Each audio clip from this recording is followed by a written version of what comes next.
বাহ মুনি কি হবে?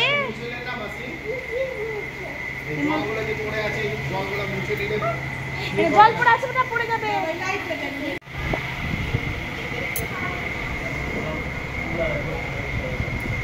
বড় এই বড় বড় বলগালা দরকার আছে।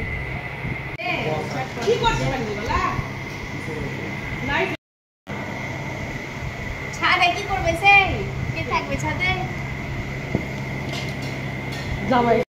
তো দেখতেই পেলে ওপরে দেখালাম চেয়ার টেবিল সাজানো হয়ে গেছে, এমনকি কালকার রান্নার জন্য আয়োজনও শুরু হয়ে গেছে।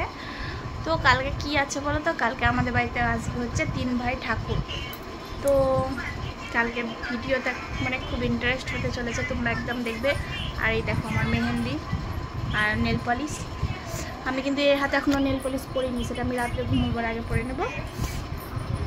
মেহেন্দির কালারটা ঠিকঠাক আছে, আমরা মেহেন্দি পরে না বেশিক্ষণ থাকতে পারি না, তার জন্যই কিছু কিছু এইটা হাতে তো লাগিয়ে আমি ঘুমিয়ে পড়েছিলাম বলে বেঁচে গেছি। তারপরে ঘুম থেকে উঠে লাগিয়েছি, কিন্তু আমি 15 মিনিটে উঠে ফেলেছি, মানে থাকতেই পারি না মেহেন্দি লাগিয়ে। তো যাই হোক, কালকের ভিডিওটা কিন্তু খুব ইন্টারেস্টেড হতে চলেছে, তাহলে দেখতে থাকবে কিন্তু অবশ্যই লাস্ট পর্যন্ত, মজা হবে।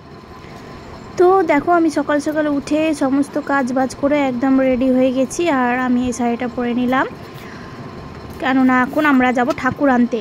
কিন্তু আমাদের সঙ্গে একটা ঘটনা ঘটে গেছে, সেটা তোমাদের আমি পরে বলছি। তো যাই হোক, আর এই ব্লাউজটাও আমার নতুন, আর শাড়িটাও নতুন, যেহেতু নাকি নতুন শাড়ি পরতে হয় ঠাকুর আনতে গেলে। তো অনেক সকালে উঠেছি, সকাল বলতে সেই 4:30 আগে উঠেছি। 4:30 থেকে উঠে কিন্তু 1 সেকেন্ডও বসে থাকতে পারিনি, কারণ এটা সেটা সমস্ত ঘরের বাসি কাজ করতে হয়েছে। শুভ সকাল বন্ধুরা, আজ হচ্ছে পরের দিনের ভিডিও। তো দেখতেই পাচ্ছ একবারে সকাল সকাল রেডি হয়ে গেছি, চান ধান করে শাড়ি টাড়ি পরে, আর কিছুক্ষণের মধ্যে পরেই যাব হচ্ছে ঠাকুর আনতে। তো তোমাদেরকেও নিয়ে যাবো কিন্তু সঙ্গে। আর এই ভিডিওটি কিন্তু লাস্ট পর্যন্ত অবশ্যই দেখবি, কেন অনেক নতুনত্ব পাবে। তো চলো দেখতে থাকো। তো তোমাদের আমি যে ঘটনাটা বলতে যাচ্ছিলাম সেটা হচ্ছে ঠাকুর আনতে যাব, কিন্তু কি হয়েছে জানো তো? ঠাকুর নিজেই আমাদের বাড়ি চলে এসেছেন, এর থেকে আনন্দের কিছু আর হয় না। তো কীভাবে ঠাকুর আনা হলো, মানে আনা হয়, কিভাবে ঘরে প্রবেশ করানো হয়, সে সমস্তটাই আমি তোমাদের সামনে একদম তুলে ধরেছি। তোমরা কিন্তু পুরোটাই দেখবে, স্কিপ না করে।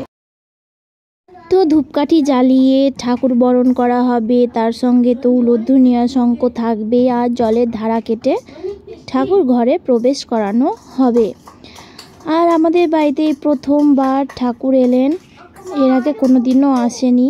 তো তোমরা দেখো কিভাবে ঠাকুর প্রবেশ করানো হচ্ছে, দেখছো তো কি সুন্দরভাবে এদেরকে মানে শুয়ানো হয়, শুইয়ে তারপরে আনা হয়। তো দেখো এবার একটা একটা করে ঠাকুর আনা হবে। আর এই ঠাকুর কিন্তু কাঠের ঠাকুর, দেখতেই পাচ্ছ কিভাবে সবাই মিলে ঘরে প্রবেশ করানো হচ্ছে। 3 ভাইকেই এক এক করে ঘরে প্রবেশ করানো হলো। এরপর হবে মুখদর্শন করা। তো বাড়ির সদস্যদের মধ্যে 3 জন কেউ মুখদর্শন করতে পারবে। তো আমরা যাই হোক 3 জন মিলে মুখদর্শন করেছিলাম। এরপরে তো সবাই প্রণাম করবে, পায়ে মাথা ঠেকিয়ে। একে একে যারা এসেছিল তারাও সবাই প্রণাম করে নিল। আসলে এই সুযোগ তো আর সবার কপালে জোটে না, যার কপালে জোটে সে কিন্তু খুব ধন্য। তো দেখো এবার চলছে হচ্ছে ঠাকুরের সাজ পোশাক। তো প্রথমেই শাড়ি পরানো হচ্ছে, আর শাড়িটা যে মানে ভাবে পরানো হচ্ছে না, খুব সুন্দরভাবে ওনারা পরিয়ে দিয়েছিলেন, মুহূর্তের মধ্যেই যেন পরানো হয়ে গেছিলো, আর খুব সুন্দরভাবে গুছিয়ে করে পরানো হয়েছিল। এরপর পরানো হবে হচ্ছে একে একে যত গয়নাগাটি ছিল সব। আর এই যে তোমরা এখন দর্শন করছো, আর তারপরে সাজাবার পর দর্শন করিয়ে তোমাদের মনটাই ভরে দিবে। দেখছো তো কি সুন্দরটাই না লাগছে দেখতে। আসলে মানে সাজানোর আগে একরকম থাকে, আর সাজানোর পরে এই যে মনে হবে এদের থেকে চোখ ফেরানোই যায় না। এদেরকে যতবারই দেখি না কেন আমার মনটা সেই রকম মানে ভরে না, মনে হয় কি যে না আমি দেখতেই থাকি।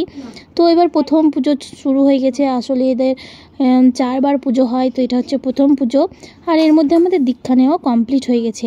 তারপরে একটু খাবার খেলাম, তারপরে এই দেখো আমাদের গুরুদেব গীতা পাঠ করেছিলেন, আর এখানে ব্যবস্থা করা হয়েছিল দুপুরের খাওয়া দাওয়া। তো ভিডিওটি এই পর্যন্ত, টাটা বাই বাই, সবাই ভালো।